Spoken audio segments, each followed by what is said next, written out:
his best form, though. Looks like they're coming into line. Number 1, Giant Haystacks for me. Let's get the call.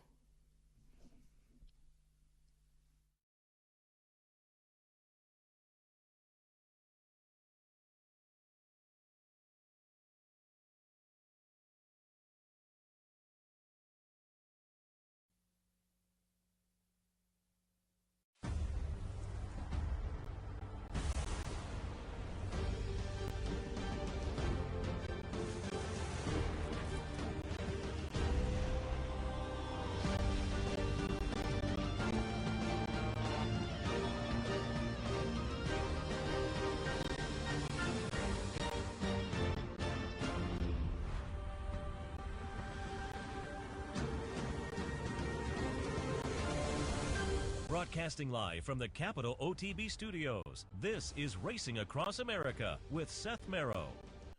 We would like to thank Gulfstream Park for their sponsorship of this program and some of the other programming and events here at Capital OTB. Gulfstream Park's championship meet runs now through March 30th with high-quality action throughout, including the Florida Derby on Saturday, March 29th.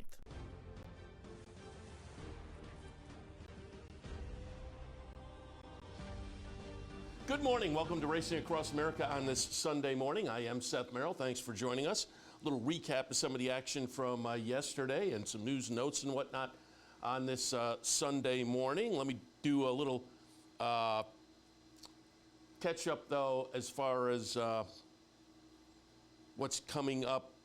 I was going to say today, but the little new. Well, I'll get to that right now, just to make it less confusing. Some of my notes are for today. But Turfway, and they announced it yesterday, but there's going to be some weather in the middle of the country, and in anticipation of weather on Wednesday, Turfway has moved their next Wednesday, the upcoming Wednesday, to next Sunday afternoon.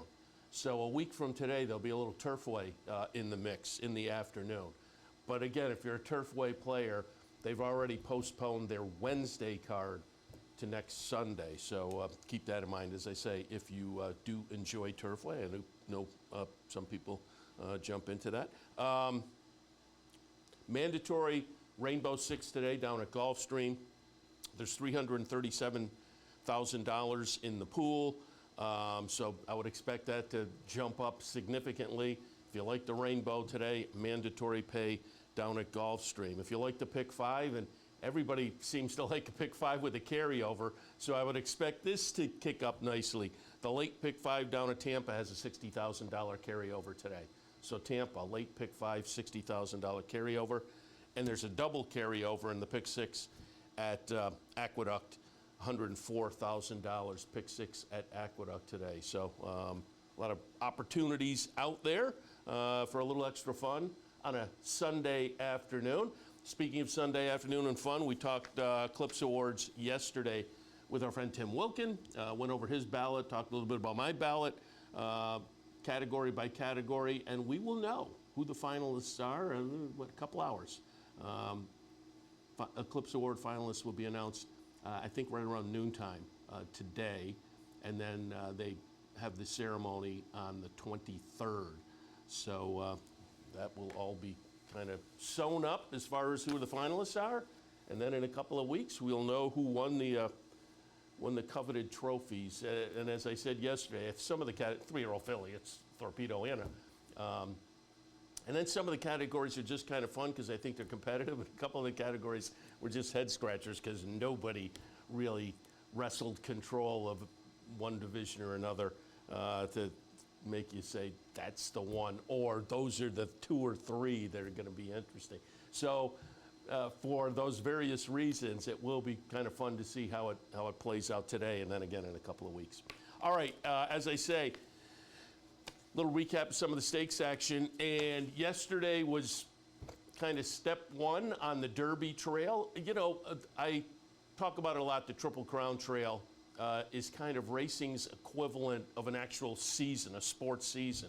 And I look at it as the 2-year-olds are kind of the preseason, and calendar turns on January 1st. They become 3-year-olds, and so you have a couple of months, maybe a little longer than that, of a regular season, and then the later portion of March and into April, you have what might be the playoffs with the final Derby preps, and then you get to the Derby and the Triple Crown, and you're in the championship season. So we're just kind of first steps of the regular season, and yesterday kicked it off with a lot of 3-year-old action, and there was a lot of buzz out on social media about some of the results.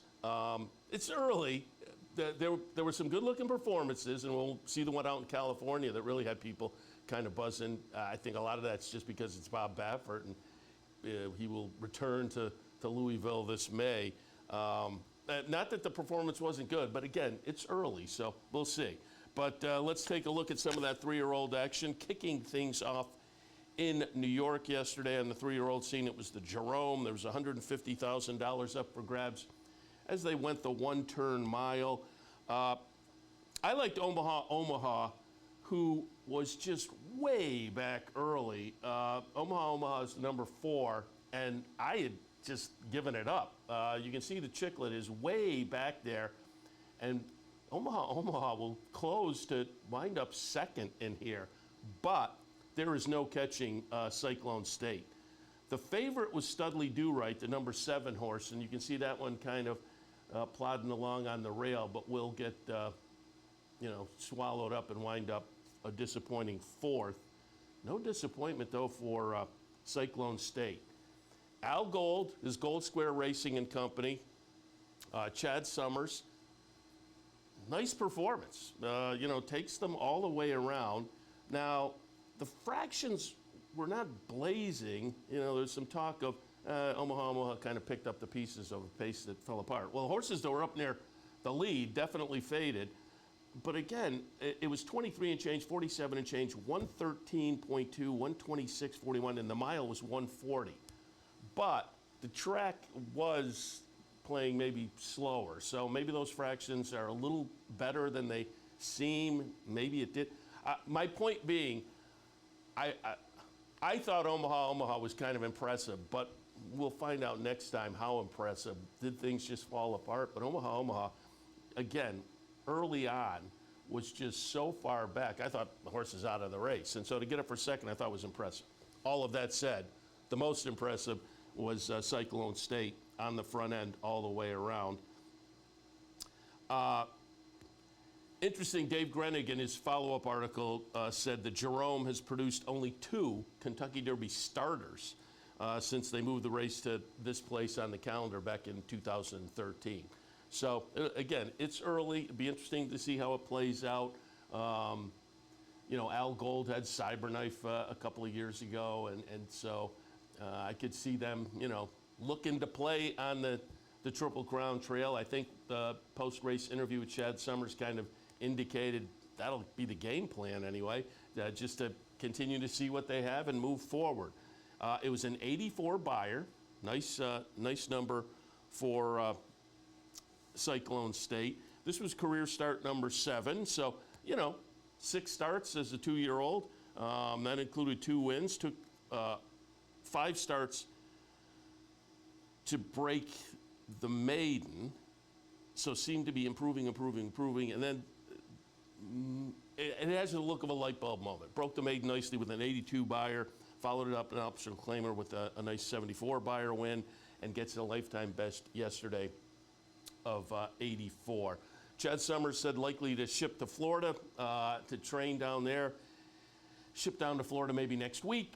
And he said they might look at the $1.5 million Saudi Derby on February 22nd, or given that the horse has clearly shown an affinity for Aqueduct with those last 2 wins being there, they might come back for the February 1st Withers at Aqueduct. The connections of Omaha said they also might look at the Withers coming up for that one. So again, I thought a couple of nice performances. We'll find out a little bit more, probably about both of them, but certainly Omaha next out. But Cyclone State gets it done. Step number 1 on the Derby Trail in New York, the Jerome yesterday. Down at Gulfstream, they also had 3-year-olds on display in the Macho Man. 3-year-olds, again, going the one-turn mile down there as well. I like Septarian, who was a private purchase, John Stewart and his Resolute Racing, who has jumped into racing in a big way in the past year. Privately purchased that one off a win at Charlestown and a win at Laurel, both pretty good looking wins, so 2 for 2. They privately purchased, moving into the barn of Chad Brown, and go down and enter Stakes Company. So I thought that one was a little bit interesting at 9-2. Septarian's going to be the number 6. Wind up an okay third, you know, obviously trying tougher company. Number 4, Treaty of Rome at 11-1 with Dylan Davis on board, runs second.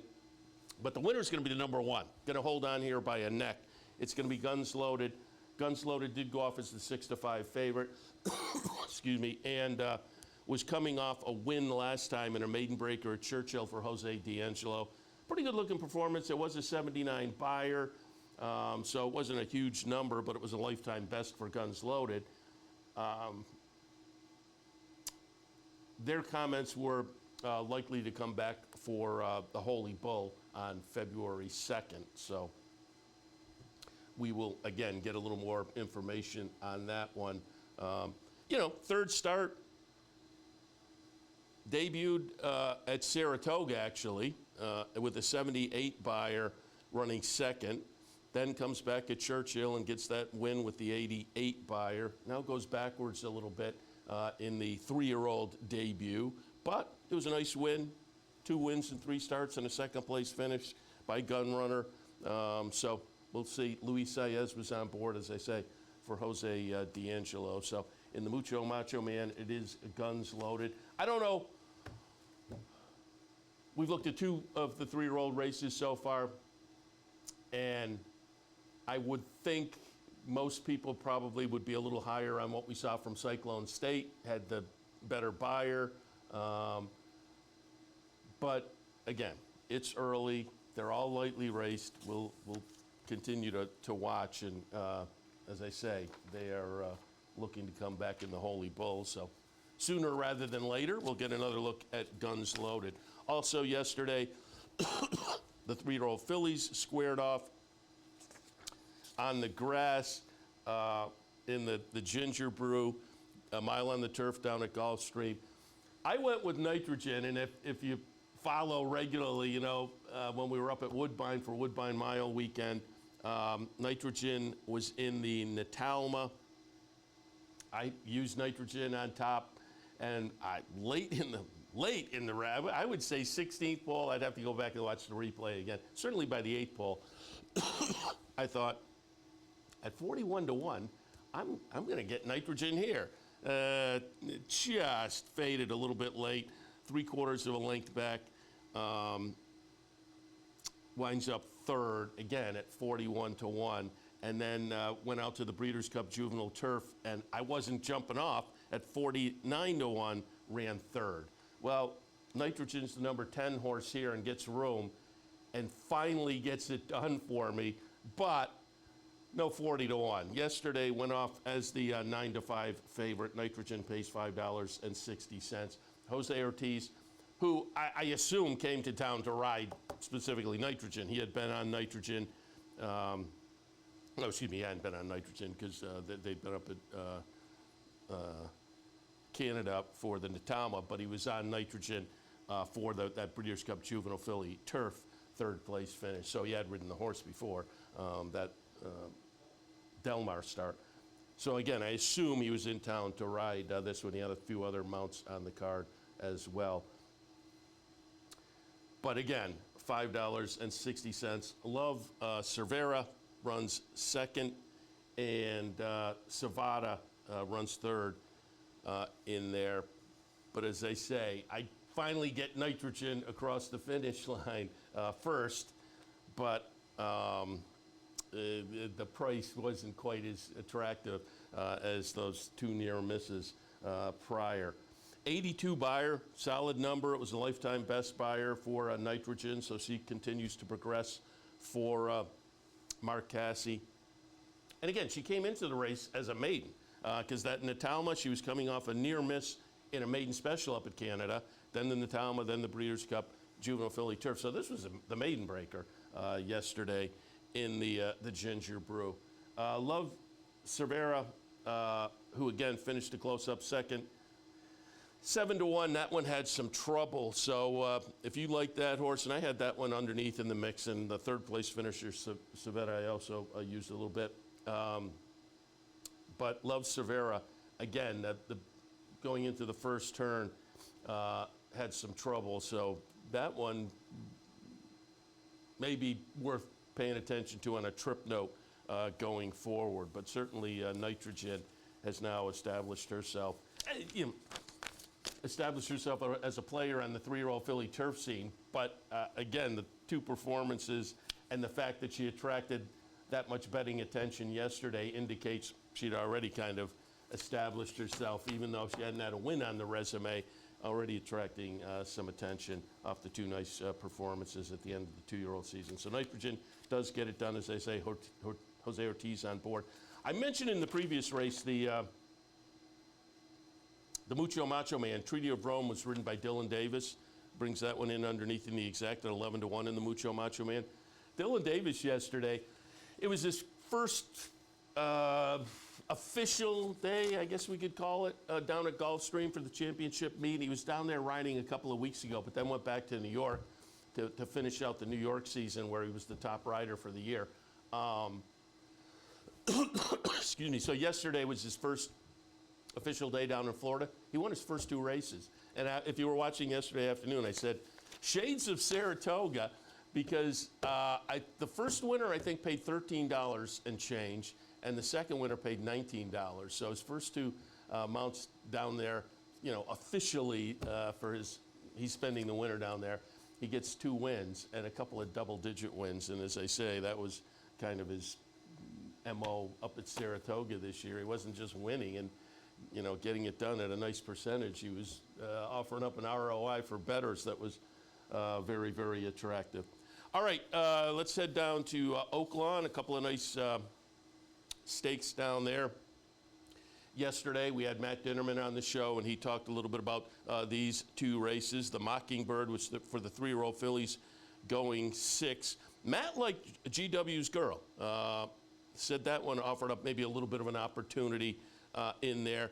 Was stepping out of a couple of turf races. That was the question mark. But by Munnings, she had debuted at Delaware and won that debut effort. And then they were ambitious enough to come out of that and try a stake against the boys at Keeneland and wound up 5th there, but not badly beaten. A couple of lengths back in 5th.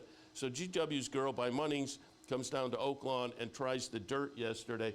She's going to get it done here at a nice 5-1. So that was a nice one for Matt. She's going to catch She's So Spicy, who certainly was the deserving favorite off a debut effort that was very good. A follow-up and a stake at Churchill. It was a 3rd, but it was pretty good. You can see She's So Spicy right here. Looks to maybe have it in her back pocket. But then GW's Girl starts to run her down. Running 3rd is Chatter. Chatter was the horse I liked a little bit for John Ortiz. Winds up 3rd, a well-beaten 3rd in here. But it is GW's Girl getting it done. Start number 3, win number 2. And again, the only loss was the second start of the career trying a stakes race against the boys. So she may have a very nice future. And given that she won the debut on the turf and yesterday on the dirt, let's see where they go, because they have plenty of options, obviously, with a horse that has shown talent on both surfaces. But she may be one to, watch going forward on the 3-year-old filly sprint side. And again, the siren call of the Derby and the Oaks, we'll see if they try to stretch her out or not, or, do we see her later this summer? Is she still proving herself competitive at that level in the summer, or do we look for her in the Coaching Club American Oaks, Alabama? Do we look for her maybe in the test? But certainly early part of the season, she'll be one to watch on that 3-year-old filly side, regardless of kind of where they go, distance or surface. Still has to be proven distance, but as I say, you have a good 3-year-old filly lightly raced, do you stretch out and try her at some time? We shall see. Also yesterday, 3-year-old trail, the rich 3-year-old trail, kicked off down at Oaklawn. And I think yesterday, a couple of times during the day, I said, the Smarty Jones, I said, has proven to be productive. The whole trail down there has just gotten popular and productive. But I think a couple times yesterday I said Mystic Dan won this race. He didn't win this race. He was in this race. So, you know, we had the Derby in the race last year. But he ran, ran fifth in this race. Then went on to win the Rebel. Ran third in the Arkansas Derby, and of course won the Kentucky Derby, Mystic Dan. So he was a player in this series. And it is a very rich series, as I say. It's become productive and it has attracted nice horses. You know, the race yesterday, $250,000. Coming up on January 25th is the Southwest, worth $1 million. The Rebel on February 22nd, $1.2 million. The Arkansas Derby on March 29th, $1.5 million. So, you know, you put up the money and they come. And again, it's been a productive series. We shall see how it plays out this year. Yesterday, as again, $250,000, 8.5 furlongs. Hot property for Brad Cox and Gary and Mary West was coming off a pretty good-looking debut win down at the fairgrounds, and went off as the second choice. Disappointed, you know, it's a tough ask. You debut against maidens, and then you step into a race like this where, you know, this time of year, you can wind up with a race with a lot of lightly raced horses, but this race had horses that had some experience and some legit experience, so it was a tough ask. Hot Property winds up running fifth in the field of 6, so a little bit disappointing there as the second choice. Kate's Angel was the top pick for Peter Miller off a win in the Advent early in this meet, just a few weeks ago on December 6th. So Kate's Angel goes off as the 6-5 favorite, winds up third. Mo Quality, who looked interesting to me for Chris Davis, Junior Alvarado on board, the 5-horse, is going to wind up second. But it will be Coal Battle, the number 8 horse, getting it done. 9-2, $11 even, coming in from a win in the Springboard Mile, which to me is always an interesting race. It's a late season race at Remington for the 2-year-olds that has been kind of a mixed bag over the years. I mean, you go back to 2020, the winner was Senior Buscador, who's turned into a nice horse. And there have been a few horses that have put in nice careers, have interesting 3-year-old careers, and then there's been some winners that just not so much. So the race to me is kind of interesting to follow and see what we get out of it, and you know, follow the winner and see if they do prove to be productive. Well, this year, it turned out to be, well, last year's winner. Again, it was December 13th at Remington. Prior to that, had won a stakes race at Delta Downs. Before that was at Keeneland. Before that at Kentucky Downs. Started the career breaking the maiden at Evangeline. Maybe most interesting when you look at the record here. Breaks the maiden at Evangeline in an off-the-turfer. Then goes to Kentucky Downs, tries a rich stakes race there, and only the second career start. Winds up fourth in a field of 12. But that, obviously, Kentucky Downs, it's a turf race. Then tries a turf allowance at Keeneland, winds up 7th. Down to Delta Downs, stakes race on the dirt, wins. Remington on the dirt, Springboard Mile, wins. Yesterday on the dirt at Oaklawn, wins the Smarty Jones. That makes this one 4 for 4 on the dirt. So when you look at the record, I think you kind of have to parse that out a little bit and recognize this is going to be an interesting horse to watch going forward. The Buyer, 84, tied the lifetime best, tied the Buyer in the Springboard Mile. So Coal Battle will be interesting. I mean, you know, the connections aren't the names that jump off the page, you know, Derby, Triple Crown season, but what we've seen so far says Coal Battle might be worth watching as we do progress. So the fun race yesterday in the Smarty Jones, and I alluded to it earlier. The race out in California, the 3-year-old race out in California, the San Vicente, attracted a lot of buzz on social media with a lot of people essentially saying that, hey, here's the Kentucky Derby winner. It was impressive. With these connections, certainly you can legitimately think that, but I think the connections also play into the thought process because, again, this was only start number 2. But San Vicente yesterday, a short field of 5, but Bullard came in off of a 2-for-2 record, including a stakes win at Del Mar for Mike McCarthy, and was the close-up second choice. The favorite wound up to be Barnes, and if you remember a few weeks ago, end of November, Barnes was the first horse to start for Bob Baffert back at Churchill Downs after his suspension ended. There was certainly a lot of interest in the horse that day, went off an incredibly short price.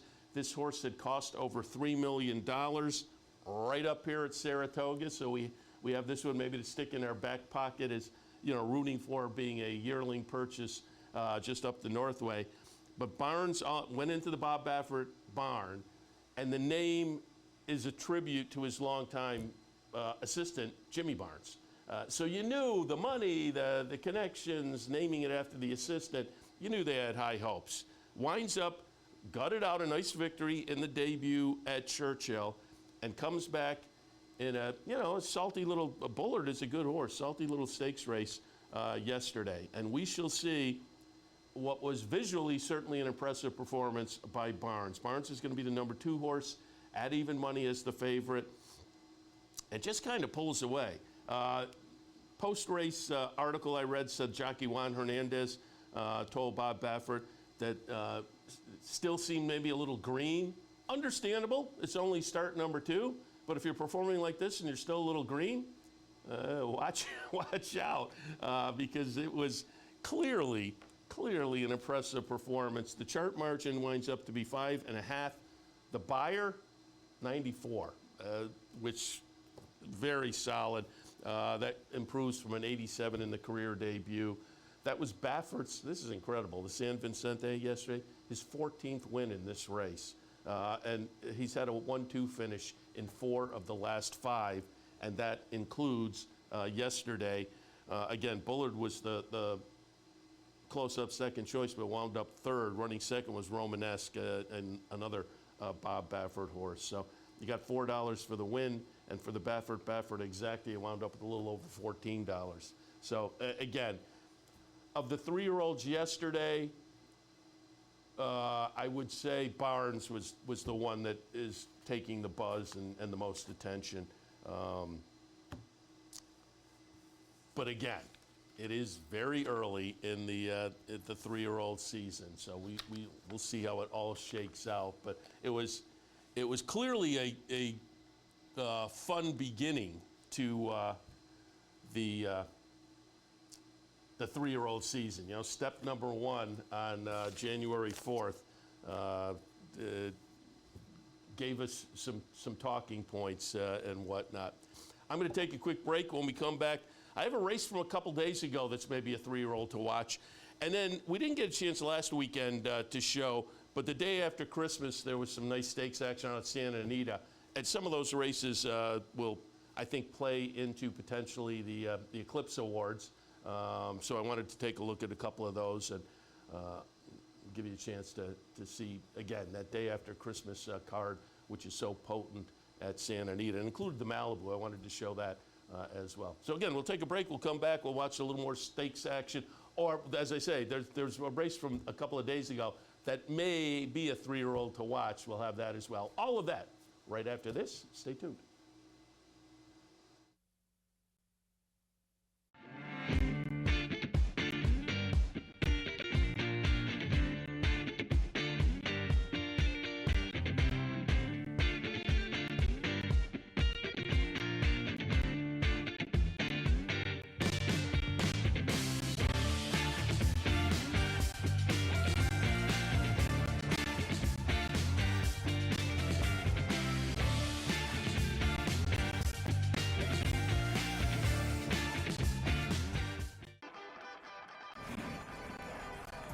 Want to get your career in horse racing off to a fast start? Well, the University of Arizona's Racetrack Industry Program is your winning ticket. The Racetrack Industry Program has served as a springboard to some of the industry's most successful individuals, with a proven track record of job placement right out of college.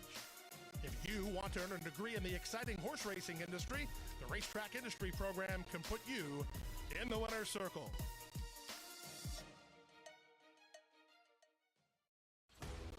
Sometimes it pays to go with the flow, to check your worries at the door, to reconnect with your crew, to follow the thrills and the flavor, to roll with it and see where it takes you, to enjoy every minute to its fullest, and to dance like there's no tomorrow. You can do that here at Rivers Casino and Resort Schenectady, where the good times flow. Welcome back. Speaking about buzz on social media, Linda Rice got a little buzz going back to Thursday at Aqueduct. It was second race, state bred optional claimer, non-winners of one other than. Sand Devil was clearly the logical favorite. I took a little pop against with Smile and Say Cheese, and that one wound up fourth as the second choice. The betting public also thought that was the alternative. Didn't turn out to be that way, though, as that one chased a little bit earlier and then faded. And as I say, I was taking a little stand against the horse that was the obvious favorite and one to beat, Sand Devil. But not only was it the obvious one to beat and did get it done, but it was impressive fashion. We'll take a look here at Sand Devil from Thursday, the number one horse. Again, Linda Rice trainee for Chester Broman. Debut win was solid, 82 buyer. And again, it was the first start of the career and got it done. Then comes back and does this on Thursday. The chart margin here, 12.5 lengths. Maybe more importantly, the buyer, and you know, how hard is Jose Lezcano trying here? And you still wind up with a 90 buyer, jumping up from the 82 buyer, career victory. And it looks like maybe take a look at something like the Withers or Linda Rice said, do we go, there was a state-bred stake that they could go with and maybe get a little more experience before stepping out of state-bred company into open company. So we'll see. But the now 3-year-old son of Violence, 2 for 2, 2 really good-looking victories, 2 solid numbers for a 3-year-old. This will be a fun horse to watch, too. So, again, that was a Thursday race. Who would have thought? And, again, looked good on paper, but then the performance kind of jumped out and said, all right, this is clearly a player to keep our eyes on as we move forward. So, again, we shall see where Linda Rice and Company, Chester Broman, where they do decide to go for the next start. But Sand Devil's one to tuck in the back pocket and keep our eyes on. All right, as I say, there were some performances going back to that day after Christmas card, opening day at Santa Anita, which was very successful, big crowd, big handle. And then yesterday, I guess it was, they said there was another really nice crowd. So they're doing all right out there early. Hopefully that holds. With the situation out in California, I'd love to see, Santa Anita have a really nice season, but we'll see how it plays out as we get a little deeper into it. But the opening day card featured a lot of really nice stakes. We talked a little bit about this yesterday with Tim Wilkin when we were talking Eclipse, and one of the races that might play into Eclipse Awards. And the Eclipse package, which all the voters get, you get in the mail, it's a package of past performances of all the contenders, but they also then send you a link to an online version of past performances because you get that package middle of December, and there is still racing to go, obviously, but particularly this big day at Santa Anita, which can play into some of these. And I always wait until January 1st to fill out the ballot, so I have definitely seen everything, heard all the news. And I think this race could play into it. The San Gabriel, Grade 2, a couple $100,000 up for grabs, a mile and an eighth. and it will be the number 4, Johans, as the 30-cent to $1 favorite, getting it done with a little bit of a late run. Going to be the number 4 horse here. Mi Hermano runs second. Seal Team runs third. But Johans, really nice season for this one. You can see kind of cruises by, wins by a chart margin of 3/4 of a length. That was victory number 5 and start number 6 this year. The only loss was in the Breeders' Cup Mile, lost by about that much. Otherwise had done very well. Had a grade 1 victory earlier in the year, though, in the Shoemaker. So again, it was a nice campaign last year by Johans, capped off by that performance in the San Gabriel. And I think that could play when we hear the turf male category announced. I would think he will be in there, and that certainly had to help that push a little bit. All right, let's take a look at the Malibu. Malibu was interesting because, of course, it was the return of Mystic Dan. Mystic Dan, last year's Kentucky Derby winner, subsequently ran second in the Preakness, ran 8th in the Belmont, hadn't been seen since then, went to the farm, spent time on the farm. Then they were gearing up, had been working down at the fairgrounds, put in a little bullet workout middle of December, and then ships out to California and tries the Malibu. Mystic Dan is going to be the number 6 horse. I had that one underneath Ben Tornado. Ben Tornado scratched, but I was willing to take a little bit of a shot against Mystic Dan. I had Mystic Dan in 3rd. In 2nd, I had Raging Torrent, and it will be Raging Torrent. The number 8 horse gets it done. So I scratched into the winner here. Frankie Dettori on board for Doug O'Neill. Actually went off as the favorite, and you could see there pulling up the rear was number 6, Mystic Dan. It was not a good performance in the return by Mystic Dan. Subsequently, Brian Hernandez kind of said, just, wasn't engaged. And then Ken McPeak kind of followed up with the same thoughts. They were both, maybe, a one-turn trip like this. This is 7 furlongs. I think he probably wants longer. I get it. Maybe that is true, but that comebacker, and when you have quality, you hope that they offer up more than that. So it'll be interesting to see what the game plan is going to be. They'll regroup, obviously, and make some plans for Mystic Dan, but it'll be interesting to see how he returns from this effort. That said, Raging Torrent impressed, getting it done again for Doug O'Neill. This horse had won the Pat O'Brien towards the end of the Del Mar meet. Had won a little stake at Churchill just before that. Tried the Breeders' Cup Sprint, wound up 7th in there, so a little bit disappointing in that Breeders' Cup effort. But other than that, it was a pretty good season. Wound up with 4 wins and 7 starts. And again, Frankie Dettori on board. That was a bonus as well. Tied his lifetime best buyer with a 104. That's a solid number in there. And not only tied it, he had done a 104 a couple of times previously, the win in the Pat O'Brien and an optional claiming win at Churchill back in May also. So nice performance from Raging Torrent, who again, despite Mystic Dan being in there, actually went off as the favorite, paid $7.20.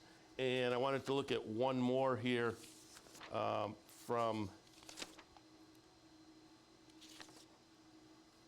Santa Anita, again, on their opening day. And that would be the American Oaks. Talked again about this horse yesterday. I'm going to be interested to see how she plays in, 3-year-old filly. I think she could hit the board. Again, Torpedo Anna has that sewed up, but I think She Feels Pretty could be in the mix. As far as turf females, I'm interested to see where she winds up there too. We're going to take a look in the American Oaks Grade 1 event to wrap up the season there out at Santa Anita. Grade 1 event, 4 3-year-old fillies going 1.25 miles. And it will be She Feels Pretty with our friend John Velasquez on board and gets it done for Cherie DeVoe. The number 8 horse, she feels pretty. This was win number 3 in start number 5 of 2024. And this was impressive. And the race just prior was very impressive as well. This race, it's a mile and a quarter in 158.69, a 99 buyer, the chart margin 2.5 lengths, and just, clearly dominated.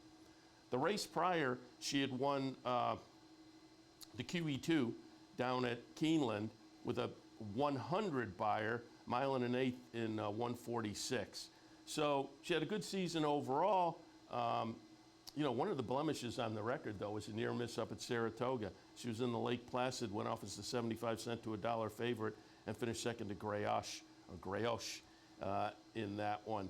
But again, overall, it was a pretty good season, and she just put a couple of exclamation points on it right at the end. So as I say, I'm going to be interested to see, where her name shows up, if or where.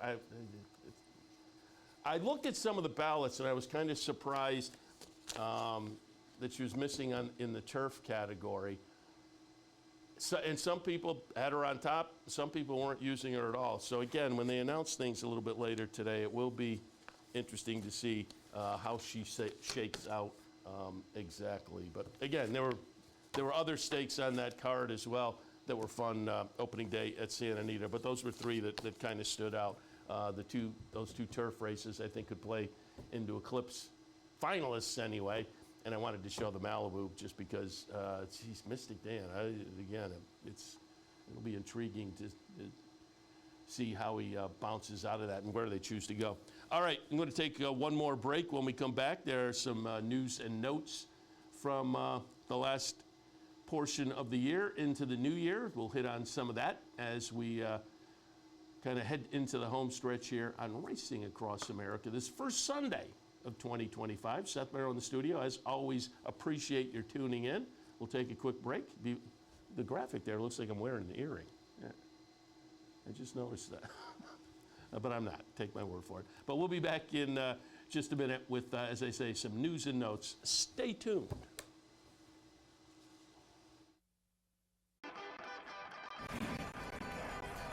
Want to get your career in horse racing off to a fast start? Well, the University of Arizona's Racetrack Industry Program is your winning ticket. The Racetrack Industry Program has served as a springboard to some of the industry's most successful individuals, with a proven track record of job placement right out of college.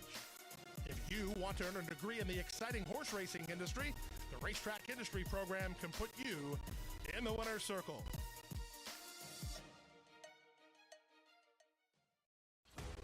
Sometimes it pays to go with the flow, to check your worries at the door, to reconnect with your crew, to follow the thrills and the flavor, to roll with it and see where it takes you, to enjoy every minute to its fullest, and to dance like there's no tomorrow. You can do that here at Rivers Casino and Resorts Schenectady, where the good times flow.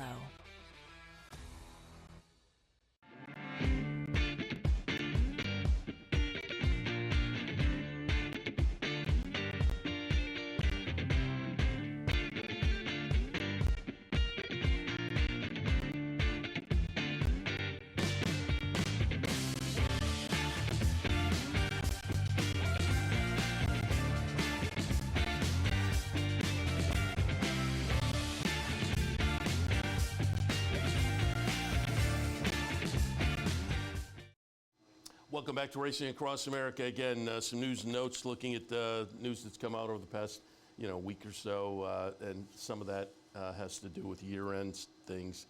Boy, there was some consternation certainly on social media, and I suppose deservedly so. The year-end numbers came out from Equibase on handle, purses, number of races and whatnot. December numbers were unfortunately minus 14% on the handle numbers nationwide. And some of the articles, Matt Haggerty always does a great job. Some of the articles parsed out, and it's always worth looking into. One year you may have some kind of anomaly or an aberration, or a number of weekend dates that, you get one extra Saturday or Sunday in or something. All of that is worth looking at, and there were some of those notes worth paying attention to, but still 14% down to end the year. Not super positive news.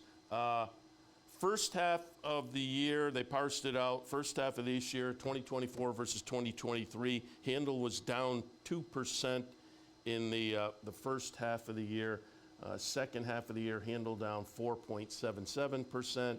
So overall, year to year, 2024 to 2023, handle was down 3.35%. So took a little bit of a hit. Purses actually went up just about 0.5%. U.S. race days went down 2.37%. Number of races went down 2.8%. Field size actually went up. Good news there. Field size is up 0.19%, so not a lot, but field size was up. So again, the numbers, they aren't super optimistic necessarily, but again, part of that also, Golden Gate wrapping up in Northern California, as I kind of alluded to earlier. We'll see how California works out now with what they experimented, moving that Golden Gate and having a fall meet at one of the traditionally fair tracks this fall, and they were disappointed with that. One of the comments I heard I thought was fair, where somebody said, it was an experiment, and people, I think, have to get used to it. And yeah, handle was down as compared to Golden Gate, but we probably should, give it another shot and see if, people can more get used to playing. And I thought that was fair, but I don't think that's going to happen. It's not going to happen. I mean, essentially, they have now, in Northern California, they'll still have summertime fair racing, it sounds like, but they will be kind of going back and forth, still training up in Northern California, but they will ship down on the dime of Santa Anita. Santa Anita has been pushing for this plan. And hopefully, knock wood, hopefully it helps Santa Anita and can give them some more racing product. They said they would write races that would be at the level that would be appropriate for the horses up in Northern California. So again, maybe it gives them a little more horse population. And again, that training up in Northern California and shipping. California is a big state, and the ship, as I understand it, 8 or 10 hours. It's just, logistically, we'll see how it all works out. Hoping for the best, however, for Northern California. But certainly that situation played into it. And, that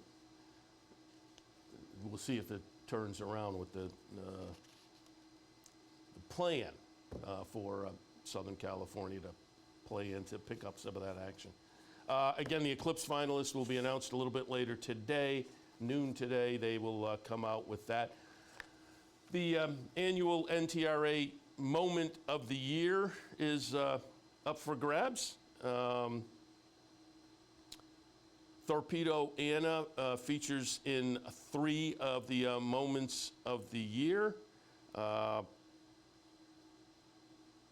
Voting has already opened up. If you go to the NTRA website, you can put your vote in for the Moment of the Year. The votes will close on January 15th. A couple of the Moments of the Year are Torpedo Anna's win in the Kentucky Oaks and the Breeders' Cup. The Travers, where she ran second, is also, that being a homer, I think that's probably my moment of the year. It has to be the best race of the year, right? So Torpedo Anna, Kentucky Oaks, Breeders' Cup, Distaff, and the Travers each are a potential moment of the year.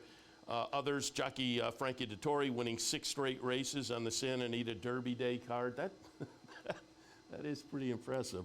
Mystic Dan winning the Kentucky Derby, giving Ken McPeak the Oaks Derby double. Should be noted as well, and the article I read, it mentions Ken McPeak, and I've heard Ken mention a few times over the last, as there's been discussion of trainer of the year with the Oaks Derby double. But Brian Hernandez on the jockey side of things also racks up an Oaks Derby double there. So Mystic Dan winning the Derby. Seize the Gray winning the Preakness Stakes for 88-year-old trainer Dwayne Lucas.